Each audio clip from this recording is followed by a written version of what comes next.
I get people calling who they haven't even had their child yet. I have, baby Jones on the wait list because they don't even have a name yet, hoping that they will get a spot by the time they're 2.5.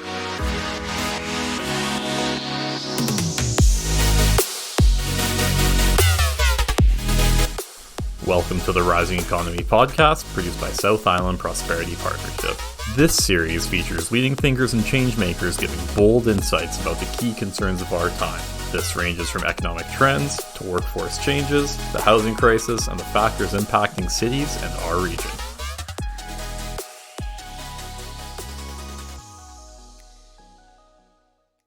Welcome to the Rising Economy podcast, brought to you by South Island Prosperity Partnership. I'm Kerry Slavens, and I'll be your moderator for today's episode, Why Childcare is an Economic Issue and Why We Should All Care. Today we're podcasting from Czech Studios on the unceded territories of the Lekwungen people, today known as Esquimalt and Songhees Nations. Our Rising Economy podcasts are a way of keeping important conversations about our economy going all year, leading up to the annual Rising Economy Conference, now entering its 4th year. Stay tuned for conference dates. Well, this is Childcare Month, and today we're going to talk about childcare as an issue that not only affects our society, it affects our economy and it affects our future. We're talking about access to affordable, accessible, quality childcare.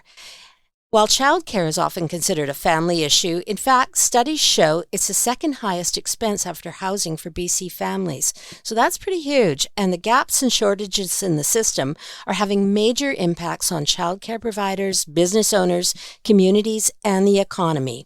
So today we're going to chat with 3 people who work in the childcare sector, one a childcare center owner, one the director of a nonprofit childcare center, and one who is a consultant who takes a broad view of the childcare sector. So first up, I want to introduce Meagan Brame. Meagan is a early childhood educator with both special needs and infant toddler certifications, along with a BA in child and youth care. Meagan has owned and operated Saxe Daycare, a licensed group facility in Esquimalt since 1994. She not only worked for many years in the front lines of childcare, she was also a municipal councillor in the township of Esquimalt for 14 years. Meagan understands the importance of quality childcare for both development of the child, but also for the workforce. As Meagan says, without quality, stable childcare, people will struggle to work in all the other businesses needed for economic growth. Next up, I'd like to introduce you to Wendy Lowe. She's the Centre Director of Infant Plus in Victoria. Wendy has been in early childhood care and education for over 2 decades. She's worked in program development at an administrative level and with 3 Victoria childcare centres over the past 18 years. She's committed to providing high-quality childcare through advocacy and continued education. She has her diploma in early childhood care and education with a specialty in infants and toddlers. And Wendy was awarded the 2016 Provincial Childcare Award of Excellence Lifetime in recognition for her commitment to early childhood education and the promotion of childcare within the province of BC. Last but not least, we have Eric Swanson. Eric is the principal with Third Space Planning, a Victoria-based policy and urban planning firm. Eric's recent work has focused on policy intersections between childcare, the environment, and climate change, on advancing environmental health in childcare settings, and on ways to ensure all childhood educators receive fair and competitive wages and benefits. Eric is also on the board. He's the board co-chair of Fernwood NRG, and Fernwood NRG provides $10 a day childcare in Victoria's Fernwood neighborhood. So, welcome to everyone.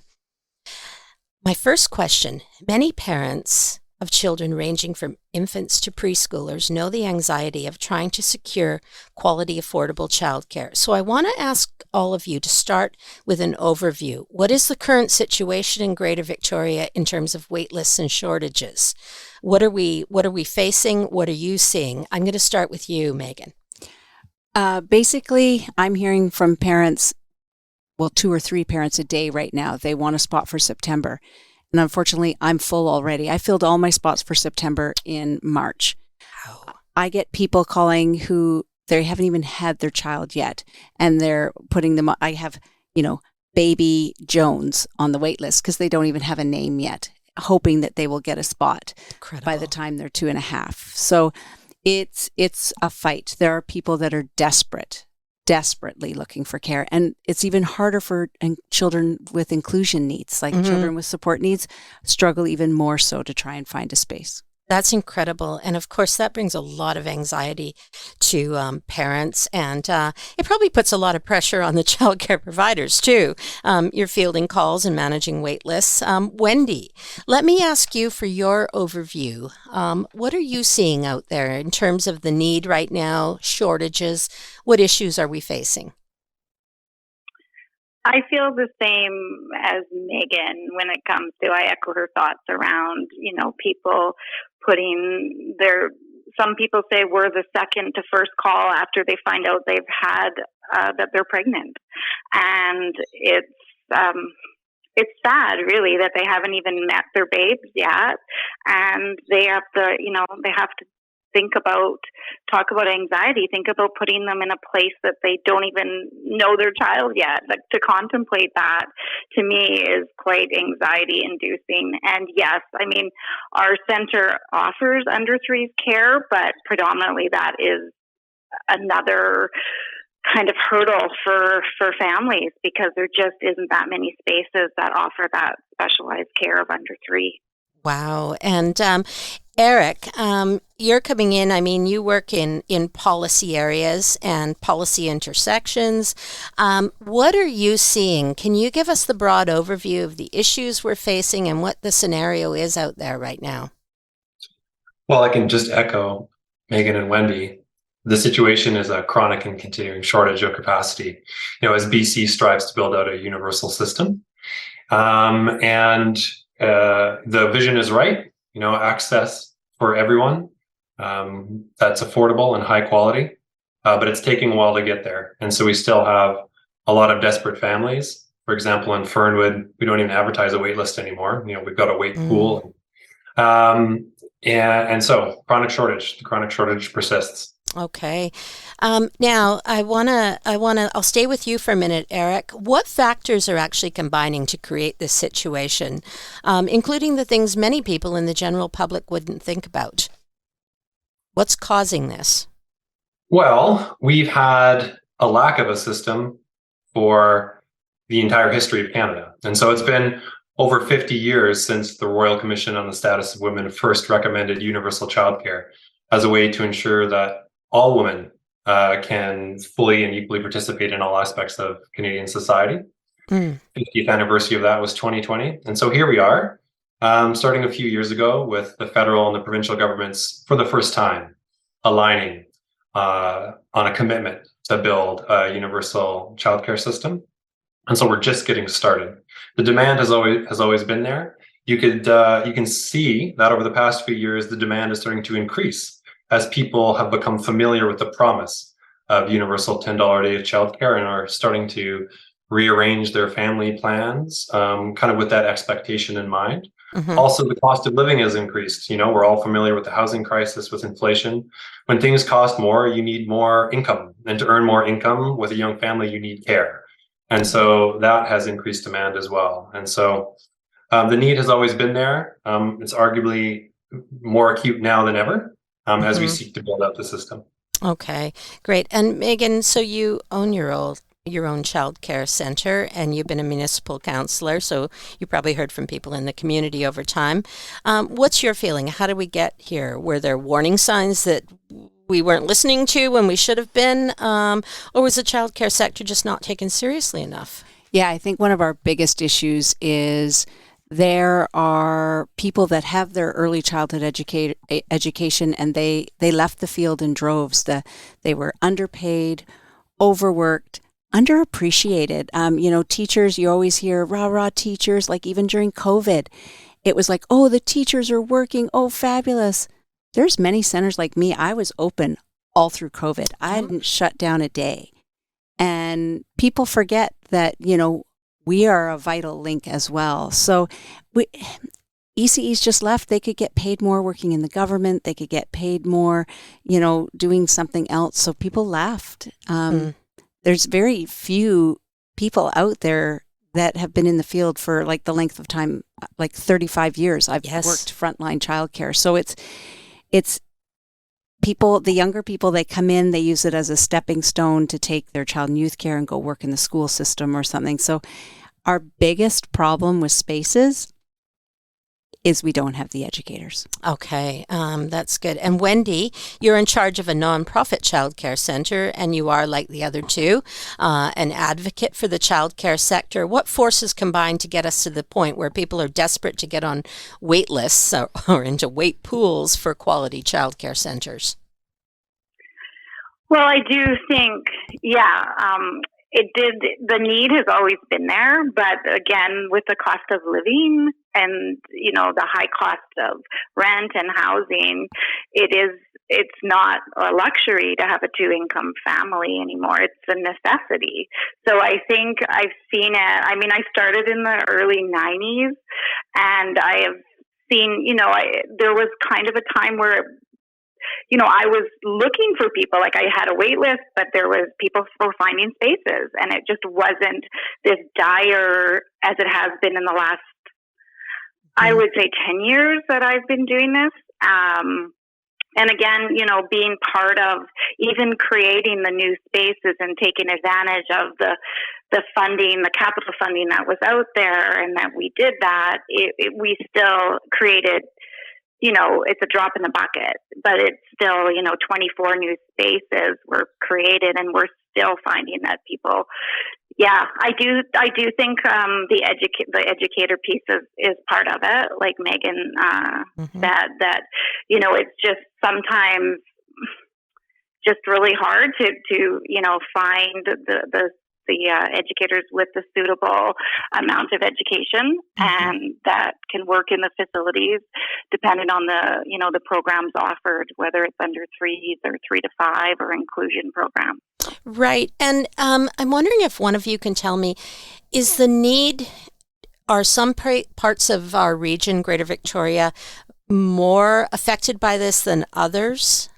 Where is the need the greatest? The need the greatest is for under 3 spots, like that 12 months to 2.5. That's the greatest need. But it is actually a universal issue across BC. Like that, it is not just even, the island, it's all of BC. Like my son lives in New Denver, and there's no childcare there. There's one small preschool, and the wait list is long. Amazing. It's incredible. And in fact, I was just reading globally, they've estimated that economically, this is from Bill and Melinda Gates Foundation, and they're talking about women. They've said that if all the women who needed affordable quality childcare could have it, it would actually contribute $3 trillion to the global GDP. So that's really the size of it. And of course, we know that we're not just talking about mums. We're also talking about dads. We're talking about families of all kinds of configurations right now. But they looked at women, and that's what they saw. So obviously, it's a bigger problem. Let's zero in for a minute. We don't want to completely focus on affordability, but there has been a shift with the implementation of $10 a day childcare. And Eric, I want to ask you, how's that going? What are the pluses, and what are some of the unanticipated challenges? Can you give us a bit of an overview on that? Sure. Well, the province of BC basically has 2 streams when it comes to reducing fees for families. The first is the kind of formal 10-a-day sites. These are where fees will be no more than $10 a day for families and lower for different programs and for lower income folks. And then the rest of the facilities across the province, the vast majority of those are eligible for and receive what's called the Childcare Fee Reduction Initiative, which is passed on to families and has had the end result of reducing fees by up to $900 per child per month for children under 6. And so significant reductions in fees. The total fees that you pay still vary across the province depending on what each individual provider charges. So it's a mixed story. The direction we're going in, though, and that BC has promised, is no more than $10 a day for all families. And so we're all very much looking forward to updates from the province about when we're going to get there. But I'd just like to echo, what Meagan and Wendy were both saying there in terms of key roadblocks. We can reduce fees, but we still need educators and we still need the space. And so, we need to be paying educators more in line with the K-12 sector and other competitive positions. I was just looking at some data yesterday showing that across BC, the average wage for early childhood educators is around $24 an hour. It's kind of the same average that you get from some of the childcare resource and referral agencies here in Greater Victoria. Right. The province says median 26. We need that to be higher. We need that to be start at 30 all the way up to kind of $40 per hour with qualifications and years of experience, in addition to kind of more benefits and working conditions. Okay, and that on the pay side, we need to just drastically expand that as well. So yes, we need to reduce fees, but the bottlenecks are educators and spaces. Okay, and that's a great point, and I want to come back and talk about that sort of talent recruitment and retention and incentives and whatnot. Before we delve into that a bit more, Meagan, I want to ask you, the $10 day childcare, I mean, it's been great for some, but it's also created issues. Can you talk about that? I myself am just part of the childcare fee reduction because I can't be part of the $10 a day site because they won't pay my rent. Right. Because I own the building that it's in, and they class it as double dipping. And I think I've actually given them some food for thought. I know I've had several emails with the government because I'm like, so what you're saying is if I move my daycare to a commercial space, which will charge me in excess of $3,000 a month, you'll pay that, but you won't pay the $1,600 that I'm charging myself because it's below market. And I'm charging myself because my business is charging it, but you still have in any building. And this is a struggle, I think. I've talked to my municipality. That's their struggle with ultimately, they don't want to have to pay for rent. Yeah, did you know that some of the largest rents that childcare centers are paying are actually in the school districts? The school districts charge rent. Interesting. So the rent, how we're going to deal with that, I think, is a huge block for opening spaces and for converting people like me to the $10 a day site. I can't give them free space. Unfortunately, I just can't. And very few businesses, like opening it up in a business, even community centers and neighborhood organizations, they need a certain amount of money to keep that building open. So for me, that's a big stumbling block. But some of the fee reduction part, there's been some glitches in the system and people not getting paid on time and the fee caps and the how much can they increase. Like we were only allowed to increase our fees by 3% this year. Okay. Wow. But 3%, I mean, what was inflation? 7%, I think. I mean, hydro went up. I mean, an apple now costs about $3. So centers are struggling with the cap because then we also can't give any more raises. So you have to do just as much, if not more, with less. Yeah. Okay. That's a good point. And one of the things I know we had talked about in our pre-briefing also was that the $10 a day childcare, and don't get me wrong, I'm not saying it's not a great thing. I don't think anybody here is, but we're just talking about it. Parents can afford sometimes to send more children to childcare. If somebody has a baby at home, maybe they typically would have kept a toddler at home with them. Maybe now they are. So is that increasing wait list? Do we have any data on this at all? I don't think there's any data on it, but I know just in my center alone, I had at one point 3 families where the moms all had new babies. And so they were at home, but their other child came. And for a variety of reasons, they were afraid of losing their space to keep the socialization, but now they can afford to do that. Yeah. Whereas before they would move to preschool because that's, they wanted their child to still be socialized and get those experiences, but they couldn't afford full-time daycare. When you're only paying at my center, they're paying about $500 a month, where it used to be $1,000. It's more affordable for them. Absolutely. And again, just to be clear, this is certainly no condemnation of parents who do that. No. It's just, we're just talking about outcomes in the system, looking at things. Every time you change something, something else changes, so you need to change something else. Well, the less they have to pay, the more desirable it is. Yes. Right?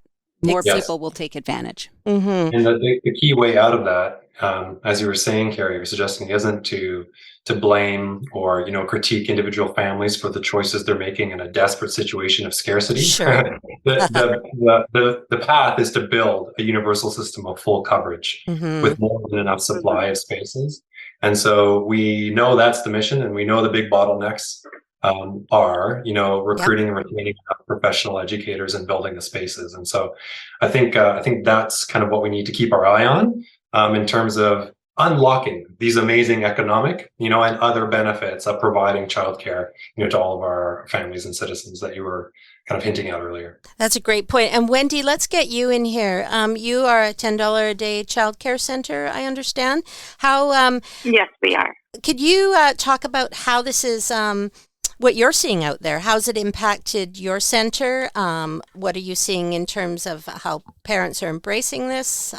Good and let's not say bad, let's say good and challenges. I think it was, the parents absolutely welcomed the news when we were able to give it to them. And I see what you're saying about that, but in my experience with our, here, we've never found parents, even if they had an infant at home before the $10 a day, they generally chose to keep their child in, and like we said, for a multitude of reasons. So I don't see that personally from my experience here as a change at all, right, being a $10 a day or not. Because again, it was for them, I think it's that scarcity of losing their space. Right. As was spoke about. Like if they gave it up for a year, what do they do in that year when they're going back? Right. So there's so many reasons for families, whether they're feeling isolated, there's and like you said, it would be nice to get to a place where we don't even have to think about that. We just have the spaces, and we have enough, and we have the quality, and we have the economic, it's economically viable for them to stay. The only thing I would think of is just there's a lot of misnomers out there about the $10 a day, I find. And what I did is I reached out to other providers and to the government as well, of course, but to other providers that were already at $10 a day, and just asked the questions. And because you hear so much through different avenues that it's this or it's that. Yes. So I found it very beneficial to kind of go through, and I put myself out there, like now, with saying, if you need support around this, and I just think through the advocacy and through community, we can get this done. Right. And I mean, this has been a tremendous step forward that a lot of people have worked very hard for decades, really. And so as Eric said, we have to keep the overall vision in mind. And I know that's true, that one day, we want that universal access. We want this across the board. I want to change gears for a minute. There was a report released, I believe, in January of this year that evaluated BC's early care and learning recruitment and retention strategy. And that strategy was launched in 2018 by the BC government with the support of the Canadian government. It focused on a 10-year plan to increase the quality, affordability, and availability of childcare, and included an early care and learning recruitment and retention strategy. The report found that 45% of childcare centers are losing more staff than they can hire, and 20% of employers turned away children because of lack of qualified staff. So we're coming back to what you mentioned before, Eric. So I have a couple questions around this. Because a big part of the childcare crisis is talent recruitment and retention, my question is, what is being done to improve talent and retention strategies for childcare professionals? Well, let's start with that one. So who'd like to take that on first? Yeah, I can start. Great. And summarize a little bit about what's being done, and then maybe focus a bit more on what all needs to be done. Yep. And so the province is currently providing a wage top-up to eligible educators of $4 per hour That's a start. It's a little bit helpful. It's been largely eroded by inflation since it was introduced. Also expanding, spaces and post-secondary institutions, bursaries, that kind of thing. What we need, though, so you cited the 45% statistic of 45% of facilities losing more educators than they can hire, and the reasons that were given for that loss are threefold: inadequate wages, inadequate benefits, and inadequate working conditions. And so benefits, we're talking about things like pensions, extended health, things that employees in the K-12 sector have, through their collective agreements. Right. Working conditions would include things like the quality of the facility, but also enough educators so that you have, time off the floor. Just like teachers in the K-12 system have prep time, have reflection time. Early childhood educators are worked off their feet right now and don't have time to leave the floor often. Right. And so we need enough. When it comes to wages, that's where I was mentioning before, when we look across BC, across kind of comparator positions, similarly qualified people, we need to be publicly funding guaranteed wages that start at 30 and rise to around 30 and rise to around $40 per hour for qualified early childhood educators. If we can do those three things, like those three pillars, we can do a lot to recruit and retain the number and the quality of educators that we need.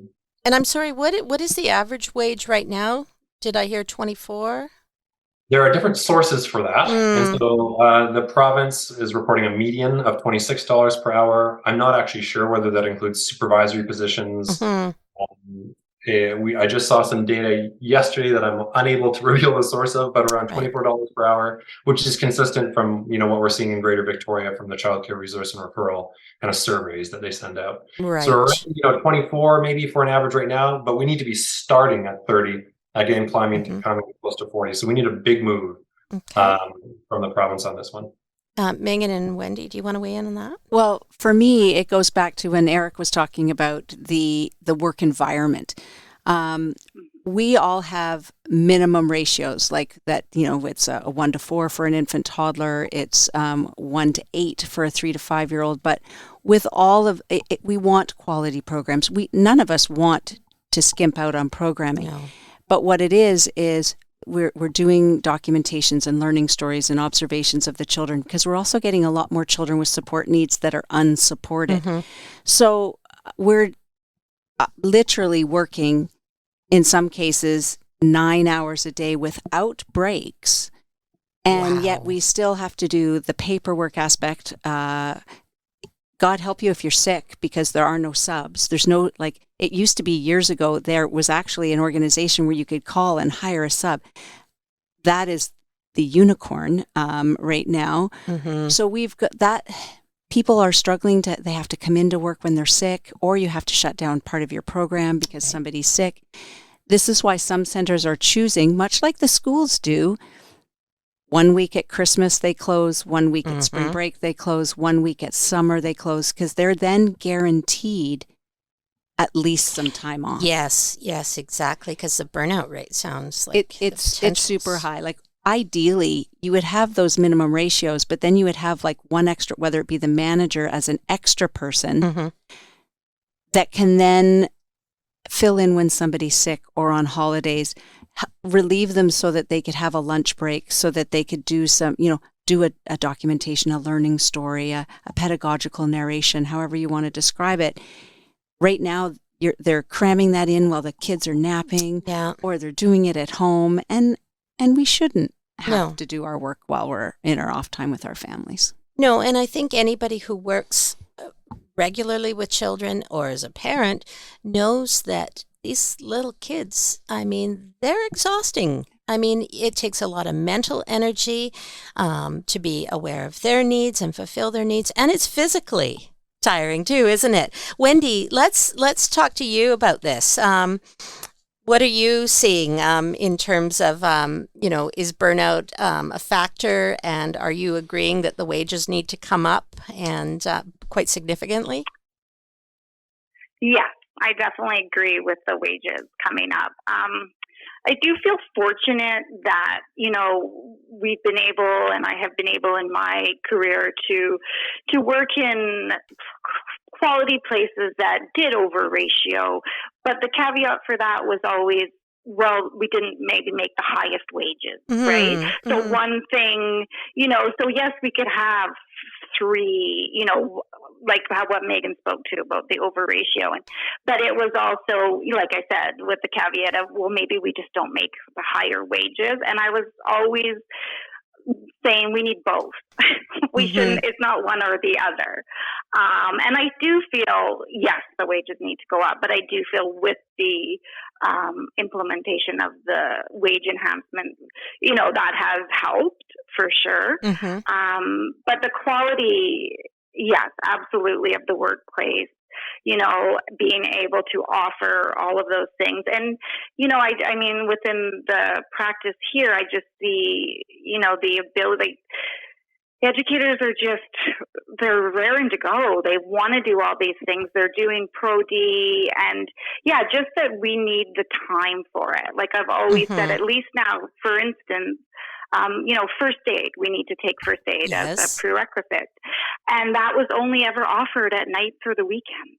And it was like, now they actually offer it on the weekday. So we're able to actually send people to go do it, and they don't miss out on an evening or a weekend, which is precious, and they can do it on in the weekday. So little things like that are very important.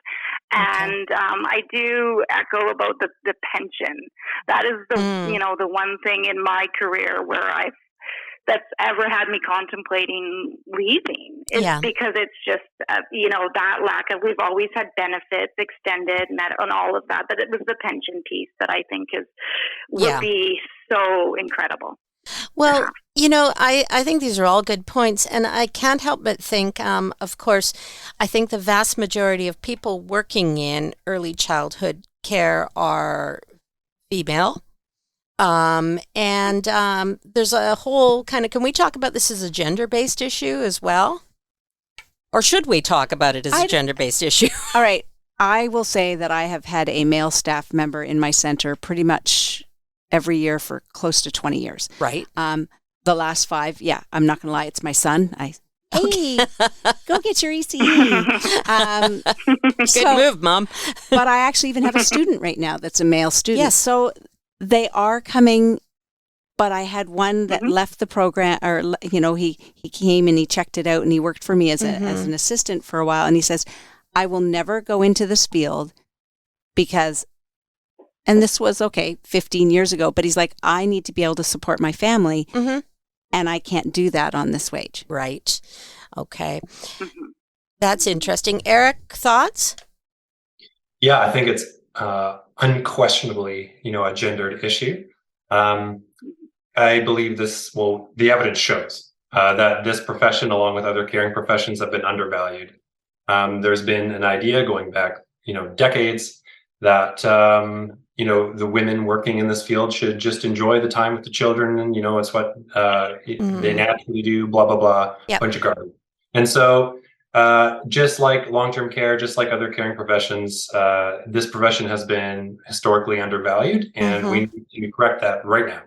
Right. And I would wonder is that as our expectations of gender are changing, and particularly the role of males in society, perhaps at one time it was not considered as acceptable for men to be involved in early childhood. So maybe we'll be seeing more men coming in? I'd like to think we would. There was a time not that long ago where licensing officers said, "Oh, you have a male staff member? Well, they can't do toileting and they can't do nap time." And I mean, this was coming from our own, basically government agencies telling us that it wasn't okay for men to work with children, and it is changing. It's slow. Okay. But men weren't wanted. Yes, exactly. Parents were uncomfortable with it. But that's when, when dads watched their kids, they were told they were babysitting. We've changed that thought now. When dads are watching their children, they're watching their children. Sure, right? Exactly. Yeah, you're not babysitting. These are your children. And they're embracing that. One thing I think Wendy brought up something the other day I think is really important. We're talking about a lot of the negatives impacting the childcare sector and wages and things like that. But I think this is Childcare Month, and I think we really have to stress the positives. Wendy, you're absolutely right. Working in this field is a labor of love and, in fact, a calling for many people. And so there are many advantages. It's about people like the three people we're talking to today wanting to make this possible, to be a sustainable career for people. And let's face it, this is about caring for upcoming generations of humans. This is a really important role in society. Can we talk about that a little, Wendy? Do you want to talk about sort of the vision and the positives? Yeah, I would love to. Yeah, and I kind of alluded to it before, is just saying how, what is the energy that's actually out there with community of practices, that's kind of, maybe not new, but newer to our field, I find, and just, that sense of community that people want to be in this field. They just want to be recognized as professionals and compensated as such. But, I look around and it's just, I look at these students that we get out of the different secondary institutions, and I love their energy, what they're bringing, their philosophies, and it just what I've always loved, and I see in all the educators that I know, is offering that space for them to grow and us to learn together.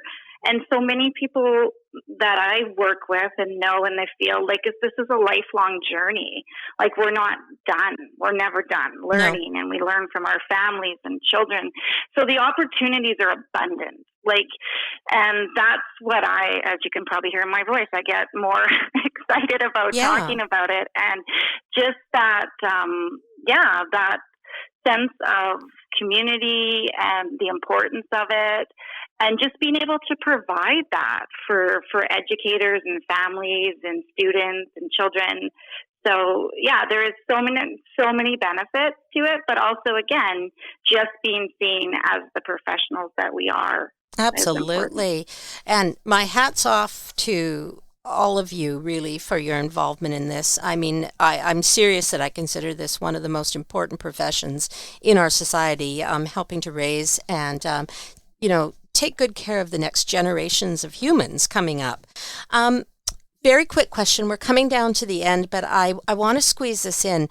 I had asked Eric, I'd asked this the other day, why isn't early childhood care considered part of the school system? Should it be? Is it a good thing, bad thing? What are we looking at? Is there a movement towards that? Eric, let's start with you.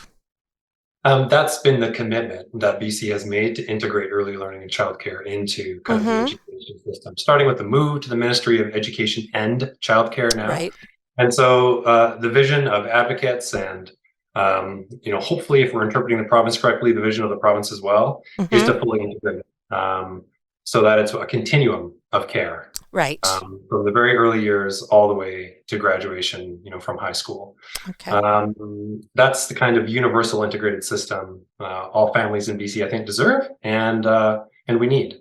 And now I just want to step in here and ask you, Meagan, so what does that mean for you? Because you, as the owner of your own childcare center, and that you are a very important part of that continuum, and we couldn't do it without the privately owned centers. So. Yeah, privately owned centers have been, they're what started childcare in a lot of aspects over the years. My center's been around since 1971. So, wow. But I think that there is definitely a place for all of us. And what I like best is childcare in the child's community. Like my childcare, we feed right into Macaulay School. Yeah. And so I know the teachers at the school. So we have some of that continuum of care. But I think all kids should be allowed that continuum of care. I don't think we have room in our schools necessarily to put it, because most of them are pretty crowded. So we can branch out, but we can still offer that because there's more than enough children to go around. That's awesome. And, lastly, again, mentioning it's Childcare Month, I want to ask each of you, starting with Wendy, this affects every aspect of our society, our economy. How can people support all of you in your advocacy work for, universal access to quality, affordable childcare? What do you want our listeners to know? What do you want them to do, whether they're parents or not parents? Again, just that in the community and that ability, I think for early childhood educators, that ability for us to articulate to the broader community what we do and the importance of it trickles out. And so when parents, can do that as well, realizing that parents have a lot going on with young children and working, but it's just keeping it in the forefront. And, remembering when their children graduate out of early years programs, that the importance that they had, and just to keep that going. And I think government, just, advocacy through our ECEBC, through our professional groups, and just, joining them in their dialogue around what is needed to keep this and get this to be a universal system.